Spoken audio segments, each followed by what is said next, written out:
Okay.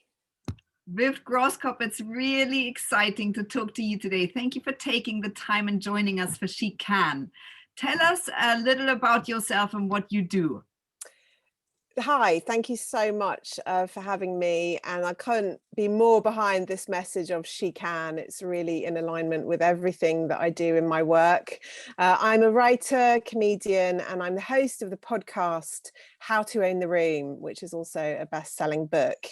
And the proposition behind How to Own the Room is about really bringing that message of she can, you can, we all can to public speaking.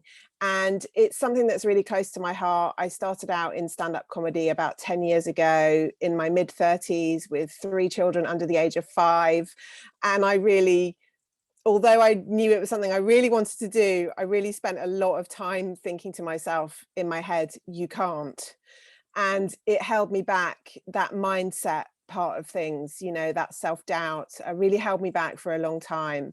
And then after a while, something just really clicked, and through experience and through practice and failure, something really clicked, and I really wanted to share that message with other people through the podcast. So on the podcast, How to Own the Room, we interview dozens of women from all different industries and backgrounds about their experience in public speaking, performance, and confidence.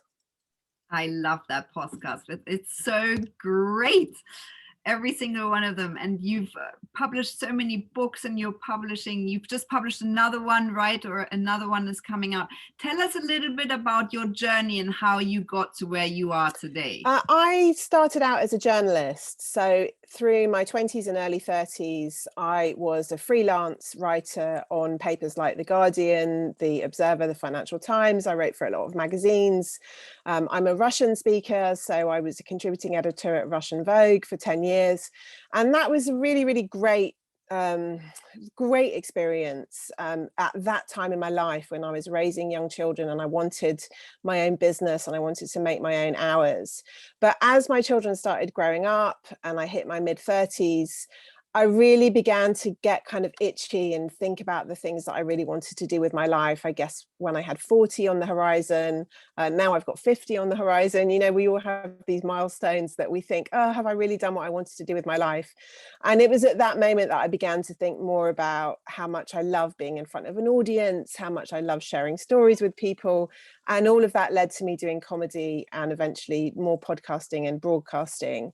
And what I love is just opening up this conversation. I think that we're at a unique time in history where most of us have the freedom to choose what we do with our lives, and we're very lucky to have that, and to keep up to date with how we're feeling about ourselves, where our confidence is at, the skills that we need, and not getting bogged down in some of these negative messages that we've all grown up with of, oh, you have to be this kind of person to do this, or you can only perform if you're really confident or charismatic, or maybe you shouldn't volunteer to do this thing if you don't already know how to do it. And what I love about the new breed of podcasters and writers and influencers around is that they're breaking down all of these myths and showing that these things are really quite simple, and all you have to do is give yourself permission to do them. I think that's so true. And I think that many women still have to give themselves this permission to really go for it. Viv, thank you for sharing that. I mean, you've answered this already a little bit, but I'm wondering what motivates you and what motivates you going forwards to push even harder? Yeah, that's such a great question, especially during this pandemic year when finding motivation, I think, has been very difficult, because I'm often motivated by, oh, in 6 months' time, I can do this, or next year I can do this, or I can plan for this thing. And it's been so difficult to plan. So often I'm very motivated by the idea of vision and thinking ahead into the future. But I think in this pandemic time, I've really been thinking back to the influences in my past, and in particular to my grandmother, Vera, which is also the name of my daughter. My grandmother was very influential in my upbringing. I saw her pretty much every day of my life until I was 18, when I left home to go to university. And she was somebody who didn't really have the education that she would have wanted to have. She didn't really have the career that she would have wanted. She was fiercely intelligent and bright, and she gave me a lot of confidence and belief in myself.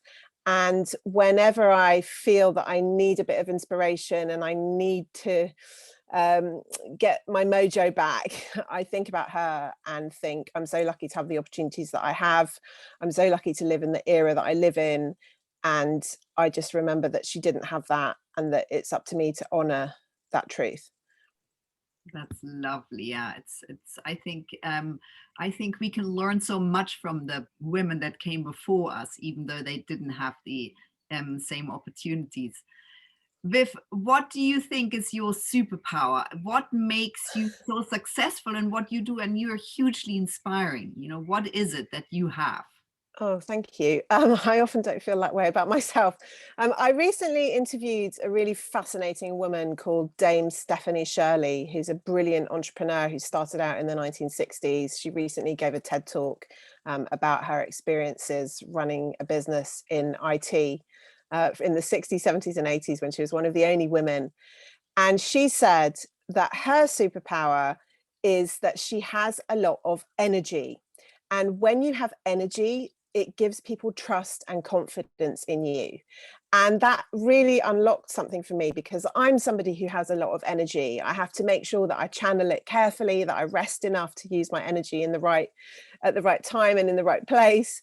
But I'm somebody who has a lot of energy, and I do think that it does inspire trust in other people. When you have energy, people think that you know where you're going.